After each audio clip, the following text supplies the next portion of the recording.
You're listening to the A Bit From Within podcast with Felicia Marty. It's not that you always need to have an opinion to be authentic. Absolutely not. But if you're choosing to not share because you feel like it would cause problems or because you're not, your opinion doesn't matter as much as other people's or whatever goes through your head, that is a sign that you're not being your authentic self, because something does matter to you and you deserve to bring it to the table just as much as anybody else does. Hello there, and welcome to another episode of the A Bit From Within podcast. My name is Felicia, and I am a self-care specialist as well as a certified astrologer. And I work with people every day to help them feel more comfortable owning who they truly are and to find those little changes that can lead to big shifts in their lives. I teach people how to love and cherish themselves instead of feeling forced to be somebody that they're not. And that is a big thing that I know so many of us struggle with. If this is something that you resonate with and you are not kind of already familiar with the A Bit From Within ecosystem, so to speak, I would love it if you would check out abitfromwithin.com. It's my website. It's where you can find a bunch of unique ways to meet yourself. I've got a bunch of guided meditations along with some really beautiful and easy to get into self-care guides that have to do with working with the moon as inspiration and kind of a way to root you. This is something that I really love, so I have a lot of material on this, and it's something that you'll probably hear me talking more about later today in today's episode. But I also have a wide array of different kind of astrology offerings. So from being able to deep dive into your natal chart and discover more of who you are. We have solar return charts, which are really beautiful as you're leading up to a birthday. You can kind of look at what to expect in this next year, what kind of energy might be present in your life, and how can you work with it for your highest good. I've also started working with parents who want to look at their children's astrology and kind of learn more about them and how to best meet them and support them through astrology. It's really cool. And same thing in a different way with couples who want to know more about each other to kind of give more space for acceptance. When we learn about our own astrology, we learn to accept ourselves on a new level. And when you can share that with your partner, it really does create such a deeper level of understanding, and it's so beautiful. So if any of that appeals to you, you can find that on our website. And of course, before we dive into today's episode, I just want to thank you for joining.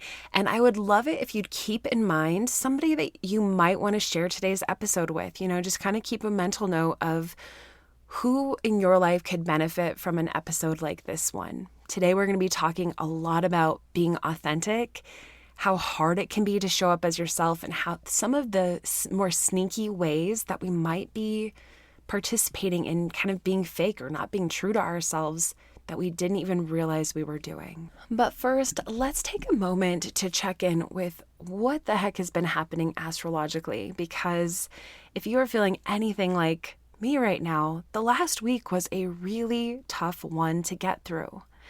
And I've heard this from multiple people. I've had so many friends call and be like, what in the heck is going on? Because things just feel so intense right now or so emotional. I know I was filled with emotions last week. I had been crying a lot.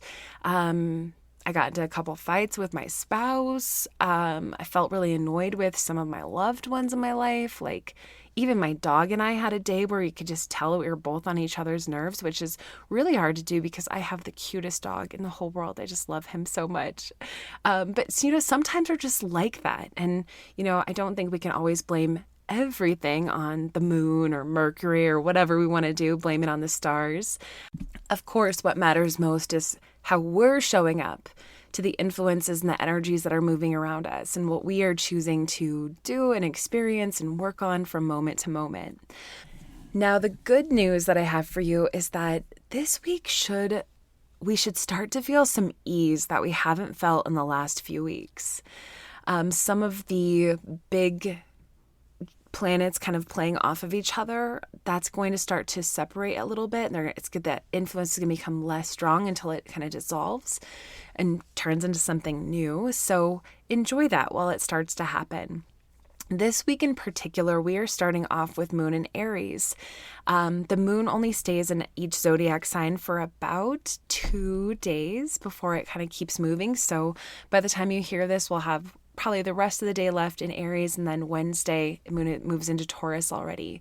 But what you might notice is if you look back on your Monday that you probably started the week with a little bit more vigor than normal, a little bit more goal setting, impulsiveness. This is what I want to do. This is how I feel passionate about. And sometimes with Moon in Aries, Aries is a fire sign, there can also be a little bit of a lack of follow through. So you do have to watch for that. It's okay to get your ideas going, but make sure that you kind of build in a plan for underneath of how that's actually going to keep going and to support you as you keep moving forward. But hopefully you're going to feel a little bit of that spark as you move into this week. Now, last week on Thursday, we had our beautiful full moon. And it was a super moon. It was a full moon in Aquarius. It was a big one. I had people messaging me being like, this moon was so powerful. And I felt it too. In fact, what I was feeling last week around the full moon was just this feeling that like the ground beneath me was like almost like rumbling and gonna shake and kind of break open. It felt like that dramatic, to be honest with you.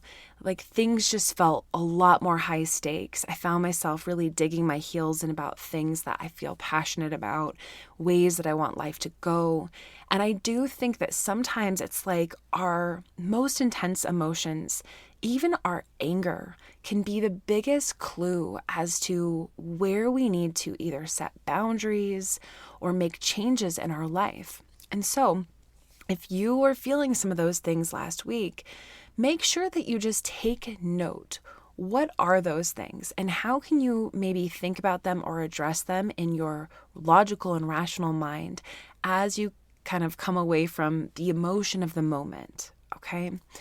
And honestly, the 2 weeks that follow a full moon are a beautiful time to integrate these kind of revelations.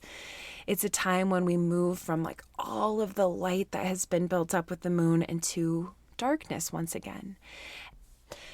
And the darkness is always time for us to really sit with ourselves, sit with our dreams, sit with our feelings, make space, because you never know what you'll find in this space. And so this is kind of the journey that we're going to be on for the next 2 weeks, moving closer and more close to the darkness. I highly recommend carving out a little bit of extra time towards the end of the week and especially next week to just be alone, to do stuff that's just for you, that really fills up your own heart. And to even possibly mark the next new moon on your calendar so that you know when it's coming, which is on Saturday, August 27th. And I'll be sure to give out more information on the new moon on next week's episode, so be sure to tune in if that's something you are interested in. But this week in particular, as we're coming off of this full moon into this waxing gibbous moon, I've always found that waxing gibbous moons are a really good time to think about other people and to think about where you can give back to others. It's kind of good to shift your focus off yourself for a moment and give what you can to other people. And then as we start to approach the end of the week, we're moving towards the last quarter moon. So when you look up into the sky and the moon is half full, that's a really good indicator that it's a good time to focus on balance in your life. So just keep that in mind as well as you move through your week. Honestly, I know for so many of us after this last couple weeks, many of us are just craving a break. There's been so much that's been going on that taking extra space for yourself, lowering the stakes of what you have going on, giving yourself a break from some of the dramas, from some of the intensity, it is a priority. It is something that you absolutely deserve to give yourself. Like, give yourself lots of breaks out in nature, give yourself time to rest. Change is in the air right now. And whenever that is happening, the more you can just let go, not try to control it all, just allow yourself to kind of move with it, the better off you'll be. And, I'll just share that this past week was, like I said, it was a crazy one. But one of the things that I noticed in myself is that I could not sleep last week. I just found myself in this like really bad insomnia cycle where I wasn't going to bed until like 2 a.m. every day. Even on a really tired day, I would try to crawl into bed at like 9:30 and I was just wired. That is a long time to stay awake in your bed. And honestly, I have, opinions on this because I've always thought to myself, and sometimes I give myself this, but usually I just sit there in resistance if I'm being honest. But I always say, like, if you're not falling asleep, go do something, go write, go journal, go sketch, go give yourself a creative outlet. I mean, you could even like scrub your floors if you're that kind of person too. I'm a little bit have that like Virgo cleanliness thing happening.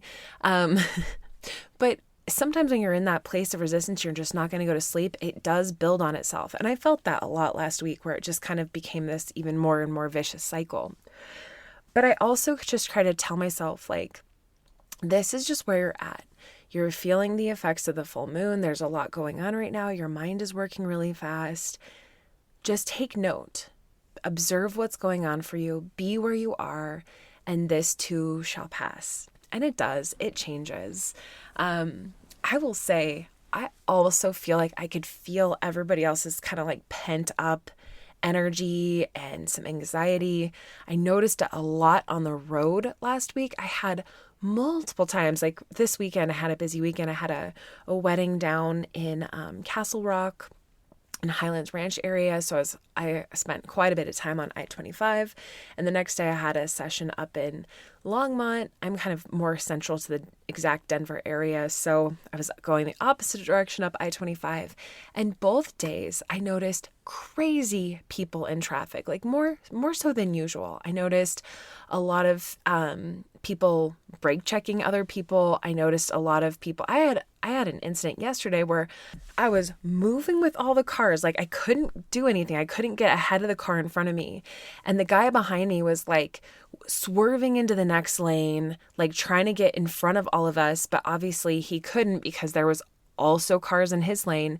So got back behind me and just started like raising his hands. And like, I could tell he was like trying to like curse me out or whatever. And I just couldn't help but like just kind of laugh. Like literally, what do you expect to happen here? Like, do you expect all of the cars just to clear for you? Like, we're all going the speed limit. We're all moving with traffic. Like, there is nothing to be resisting here. But then again, I've also felt like that person before when I felt like I was in a different flow than other people. And that sucks to feel that way. So I guess I'm offering a lot of compassion to that person. But the point is like, there is a lot of this sensation. And this happens to us when we're not sleeping, when we're not taking care of ourselves, when we have too much going on. It causes us all to get out of whack. And I think if you're noticing this, maybe not in yourself, but you're noticing it in the people around you, just give a little bit of grace. Hopefully, we're going to move out of all of this really soon. So with all that said, let's take a quick break and then we're going to dive into the heart of today's episode, which is all about authenticity. Authenticity is such a buzzword these days. In fact, it kind of bums me out a little bit because I almost feel like it's starting to lose its power because everyone is using the word like authentic as like part of their brand. And I get why. Being genuinely yourself, being accurate to, who you are, it is a very attractive and appealing thing. In fact, when you meet people who are just so true to themselves, no matter how zany or wacky or whatever they are, it feels so good to be around people who are authentic. Well, I suppose unless it scares the crap out of you, and then it feels probably pretty bad. But most of the time, I think people love authenticity. They love it in other people. And it's something that they want for themselves, this idea that we can be our authentic self. But as with most things, being authentic is kind of harder to do than it is to say. And we see this a lot of times. We see people who are like, I'm authentic, I'm really genuine, or I value this. And yet we can kind of, and it's always easier to see in other people than in ourselves. We can catch other people being fake and being frauds and participating in behavior that's not true to what they said they're about. And it can be frustrating. So I thought we would go through a couple of ways to kind of do like an authenticity check, how authentic am I being? And I have 5 questions that you can ask yourself as we discuss this. And I've got, of course, I'll share my own thoughts on each of these topics. So these are 5 questions to ask yourself for if you are being your authentic self. Now, keep in mind, there are going to be a lot of reasons as I ask you these questions that you're like, well, yes, but like the excuses are going to come up hard and strong and for valid reasons. This is not to make you feel bad or to make you feel like you have all this work to do. It's simply for, being a little bit thought-provoking and maybe noticing the places where you show up really strong authentically and then where you're having maybe some people-pleasing tendencies or whatnot. So don't be hard on yourself. Just be curious. That's always a good reminder before we dive into any of this kind of stuff. So the first question on our authenticity check is, do you say what you mean or do you say what you think other people want to hear? This one is really tricky for people who are people pleasers, which is a lot of us. A lot of us have codependent tendencies and we really want to make other people happy. And we've put a lot of value on ourselves by being accommodating to other people. And so when you're the kind of person who anticipates what other people need, want, or expect from you, this is a really easy place that you are not showing up authentically. And it can happen so fast. It could happen just like this. Your family member calls you. You guys are on the phone, you're chatting, you're, catching up or whatnot. And then you realize you're like, you know what? And this has been building in your own head for a while. I haven't seen so-and-so for so long. Like I really need to make some time for them. And so out of your mouth in that first pause is like, or even while you're getting off the phone, like, oh, we should really get together. Like, why don't I come over next week? We'll do such and such, blah, blah, blah. And you say it because you feel like you should. It wasn't something that you'd actually been thinking about, like wanting to plan it in actuality, like put it on the calendar. It's not like you even checked your schedule. It's not like you even thought about what you guys should do together, because if you actually took that time to consciously plan it, it would come out in a way that made you feel happy about connecting. Instead, you said it in passing because you thought it was what somebody else wanted to hear, and now you are stuck with this obligation that you actually have to fulfill. There's something that you don't actually want to do during that time, or something that is going to wreck your schedule that week or whatnot. And again, this is not something that we consciously do, and it always is with the best of intentions. In fact, I've had it where I really do want to meet up with somebody and I initiate that conversation, and then 2 days later, it's like my entire life has turned around and there's so much on my plate and I've had all these clients come out that need all these things from me. And suddenly my schedule is no longer balanced and I don't have the space to do what I wanted to do. And so now I have to put them off a little bit. And that is really hard. It is really hard to sometimes show up authentically in those moments, especially when we assume that it's letting other people down, which in all actuality, it might. It might hurt their feelings. They might feel like they're on the back burner, especially if they don't have the same things going on in their lives as you do. And on the other hand, they might totally understand. They might have a lot going on in their lives too and be just fine with pushing that off or changing up the plan. So part of the problem with this one is assuming what other people want from us instead of even giving them the chance to tell us. And then, of course, our own response and being able to show up and share with others what we really need and have space for. That is a part of being authentic. Now, the second one is kind of along those similar lines. The question is, do you ask for somebody else's opinion even when you really don't want it? So, yes, of course, this can happen in the opposite way, which was the one that's more connected to the previous one, like not really saying what you mean. Somebody asks you a question, you just lie to them because you know it's what they want to hear. That's not very authentic. But it's equally not authentic, and this one's a sneaky one, because so many of us have been taught that asking for other people's opinions is such a good trait. It's such a good virtue. It makes other people feel included. It makes you feel like it's a group decision instead of your own decision. Like do it for the sake of the community. It's such a noble thing to do. It's so nice to do. And it is. The reason that has a reputation is because it is nice to make other people feel included. But where the authentic piece comes is really being honest about when you want to do that and not just defaulting to that for the sake of it or because you're not sure how else to approach it. And instead, saving those for moments that you really do want other people's opinions on. So maybe before you get to that space where you have made a firm decision, include people in on that then. Or if you're only asking for another person's opinion because you want to start a conversation about something that is important to you or exciting to you or something that you've been spending a lot of time thinking about, then instead just do that. Just say like, hey, I've been thinking about this so much and this is what I think I've chosen to do. And say it like that instead of being like, I don't know what to do. What do you think? Right? Like that's just being fake. So, and again, this one, it really is tricky. It's not one you're going to be perfect about.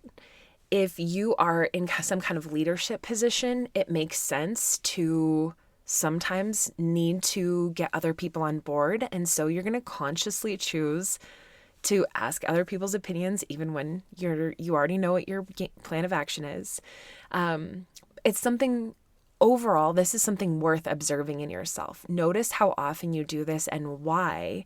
And then, give yourself those intentional times that you're going to do this and also catch yourself and choose a different path when you are practicing that authenticity piece.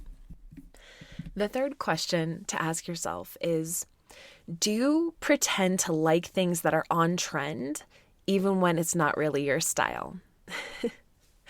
This one is interesting because it can happen consciously, but it can definitely also happen subconsciously. So this one I think is a little complicated. I noticed that for me, I've spent a lot of time thinking about that. Like what is my style and what do I like just because something's on trend? I think we've all been through that where all of a sudden all of our houses have the same buffalo photo from Target hanging on our wall because it's on trend. We all have the same leather couch, or we all have the same green accent wall, or the same Joanna Gaines, flower jars in our kitchen. And some of that is because it's beautiful and it's on trend and it's being sold everywhere. And so we start to make space for what's on trend. This is a natural thing to happen, right?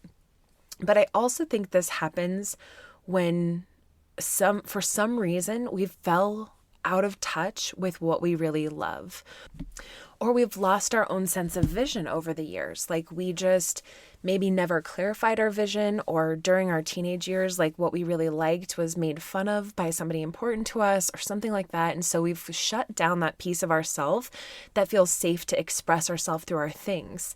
And so we just default kind of subconsciously to whatever's around us and kind of go with those trends.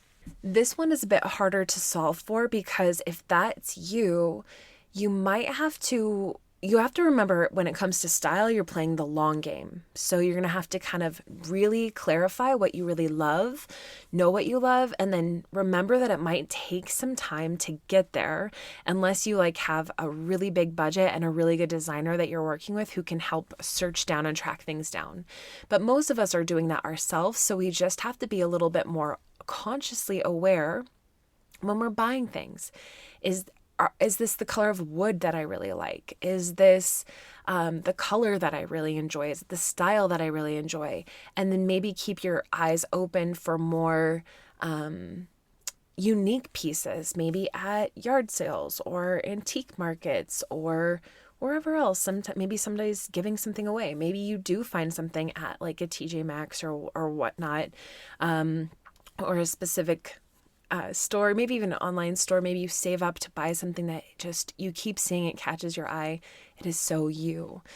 You have to remember that if you're going to do that, sometimes you have to play that long game and really invest in things that feel more like you. Because I do believe that when you start choosing things that vibrate with your authentic expression, it feels really, really good. So just remember that. And then I do have to touch on a second, the people who are consciously denying themselves what they love because they're so afraid of being unique or being different. And that is kind of like the other side of this coin. There are so many people who will purposely, they know they want like bright colors everywhere, but they just feel like that would be weird. And so they deny themselves. So if that is you, maybe do a little bit of soul searching and really maybe face that vulnerability. It's your space. You should show up how you want to. Who cares what other people think? And if you try it and you hate it, try again. You cannot make mistakes with this. I guess you can. And it can be tricky because, if you invest in a can of paint and you paint it yourself, there's your time. If you get it on the wall and you don't love it, then you have to buy more paint and go back and do it. So it is a vulnerable process. But if this is an area that kind of speaks to you or kind of stirs something up inside of you, spend some time really thinking about what matters to you with your possessions, with your things, and how can you be a little bit more honest about what you really love and incorporating that into your style. Now, question number 4 is, do you trust in and act on your own instincts, intuition, and gut feelings? I feel like this is probably the most important consideration to if you are being your authentic self, because your instincts, your intuition, it all comes from deep within yourself. And if you are not noticing those things, you're not acting on them, you're not even feeling them anymore, you are probably out of alignment with your truth and your center of being. And you can't be authentic if you're disconnected from this. So if you've noticed it's been a while since you've really had a gut feeling about things or a strong intuition about things, maybe spend a little time carving out some space and start with small things, what do I want for dinner? Even if you narrow it down to two choices, do I want Chipotle or do I want noodles? I'm just using food for example. And then kind of just hold space for yourself and give yourself that chance to start developing that muscle again or reconnecting to those feelings. I would say that this one can be really tricky, especially if you're in a period of immense self-doubt. When or maybe you grew up this way with this kind of wound around, I always pick the wrong thing, or I want to make sure everyone else is okay with the plan first. You can kind of become conditioned to ignoring your own gut instincts and feelings about things. And so if you're going through that, first, know that you're not alone and don't judge yourself too harshly on this one. Oh my God, I'm not being authentic because I don't have, as strong of a feeling about this. Maybe it's a matter of just starting to notice it a little bit more. So just being a little bit more observant with yourself and noticing how it shows up for you. That's one of the things I think about with this question in particular is I think a lot about human design, which is something that I'm not certified in, but I've had a lot of fun reading about it. And they say that different humans have a different design when it comes to knowing how to make decisions. Like some people, it's their emotions that dictate what they should do. And those people really need to give themselves a little bit more time, like 24 hours to make a decision so that they can really notice the ups and downs of their emotions and figure out what the best decision is. For other people, it comes from more of like a sacral, like gut center, where it's just like this intuitive, like yes or no that comes from within. And then there's other kind of people who like really need space just to talk it out mentally and process it. And they don't necessarily have that gut feeling in their bodies. So I do think that this one is a little bit, maybe it's the most controversial one too, because each of us works a little bit differently. So the best thing that you can do is feel like you are in alignment with however that shows up for you. Maybe it's more of an intuition. Maybe it's more of a thought out process. Maybe it's a gut feeling about things. And think back to other times in your life when you have had those things. Like I know that I am just one of those people that like I do have that immediate yes or no about things. I just kind of know things when I'm presented with a situation. I know what to do. But I also know that I have had plenty of times where my stress gets me out of alignment with that. And when I can really start overthinking things or my mind starts working way too fast, that I can see multiple pathways and then I start to get this fear about making the wrong decision. And so then I can't tell anymore what's right or wrong. And so I know that when I'm feeling that I'm not being true to myself. I'm not being authentic. I am just caught up in what I think other people want or what would be the right decision, what other people would think of me if I make the wrong decision, what I would think of myself if I make the wrong decision, because I'm so hard on myself.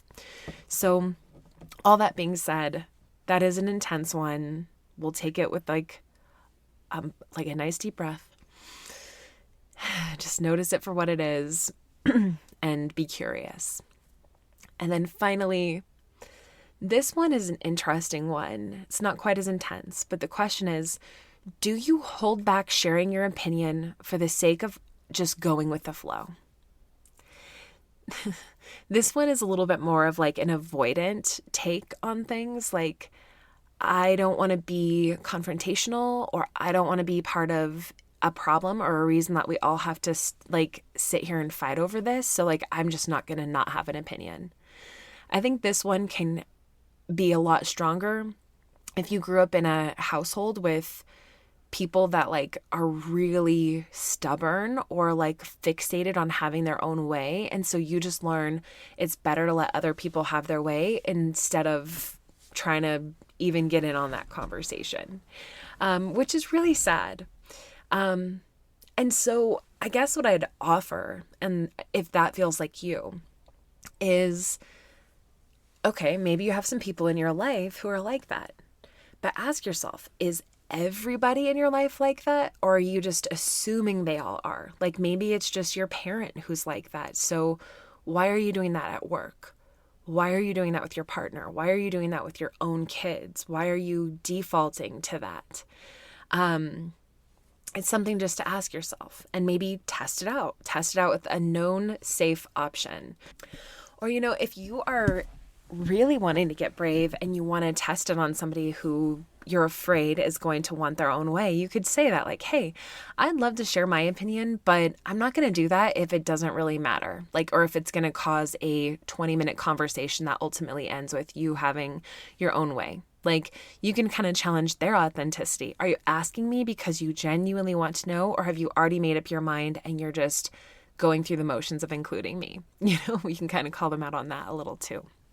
Now, I will say again with this one, and being an astrologer, I know that there are a lot of people out there with a lot of mutable energy inside of them. Mutable energy is associated with the signs of Pisces, Virgo, Gemini, and Sagittarius.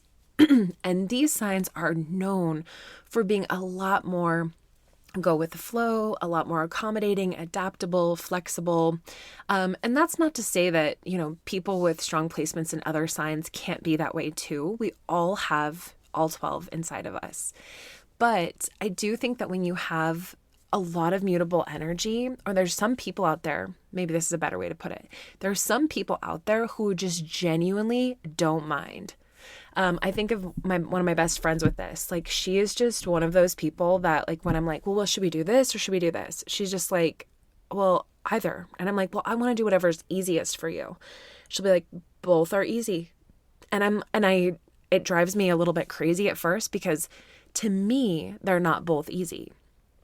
For me, nothing in my life is just easy like that. I have a lot more cardinal energy and a lot more fixed energy. It's easier to just kind of go and have a decision and like, this is how it is.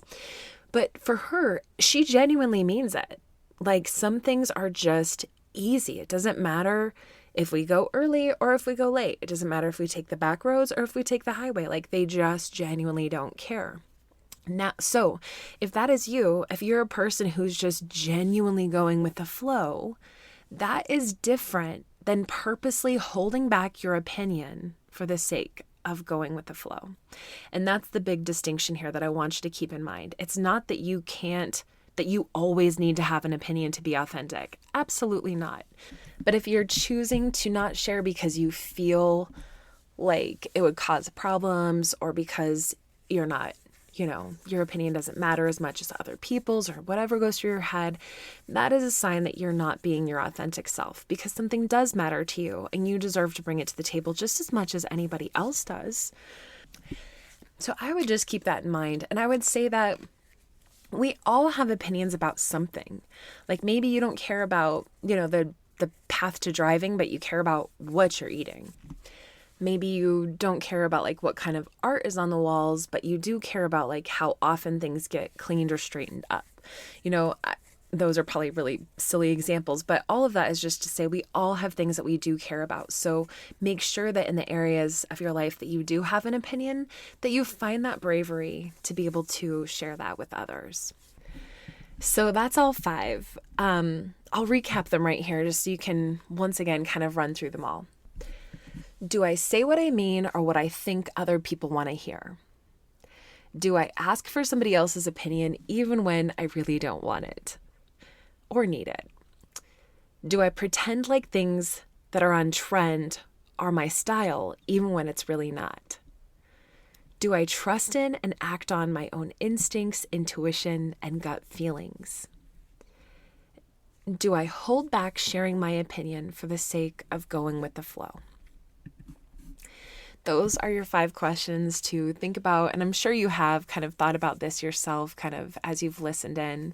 That's one of my favorite parts about the podcast format and sharing a bit from within is I know that when I'm listening to podcasts and hearing other people, it always gives me that moment to reflect on my own life. And so I'm hopeful that that has happened for you in this space that you've taken to listen to today's episode.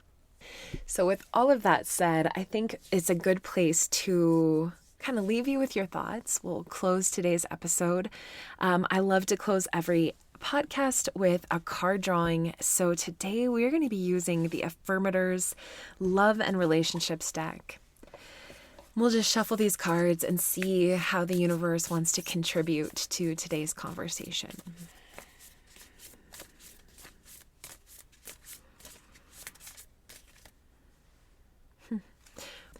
Honesty. This heralds a wonderful time of rooting yourself in complete and total honesty.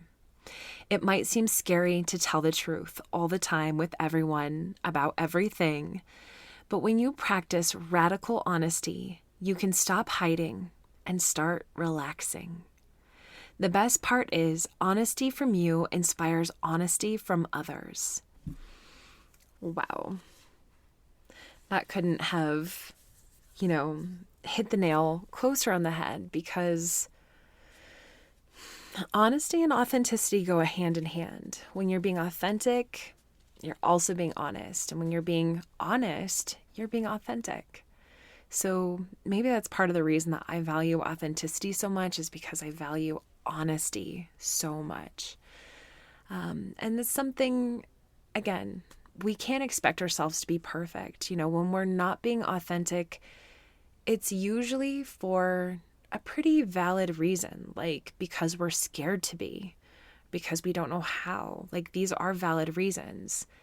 But we shouldn't allow that to hold us back and to never try, which is the whole point. I believe in trying. I believe in being intentional, knowing that you want to be truthful to yourself and with others, knowing that you deserve to be, and also knowing that it's part of the journey of all of us here on earth. Like, the more that we learn ourselves and know ourselves for who we truly are, the easier it is to show up as that person, right? So it takes a little bit of work. It takes a little bit of trial and error. It takes a lot of courage, but it is worth it. Thank you so much for joining me today. If you are not already subscribed to the A Bit From Within podcast, I would love it if you do so you can tune in each and every week with me. If you would love what you're listening to and you would like to listen ad-free, you can join our Patreon page, where not only do you get ad-free episodes of the podcast each week, but you also receive our monthly self-care lunar guide, which deep dives into using the new moon, the full moon, a little bit more of what's happening astrologically, but 2 self-care rituals that can make a big difference in how you are working with yourself, your dreams, your desires, all of that. So I would love to share that with you.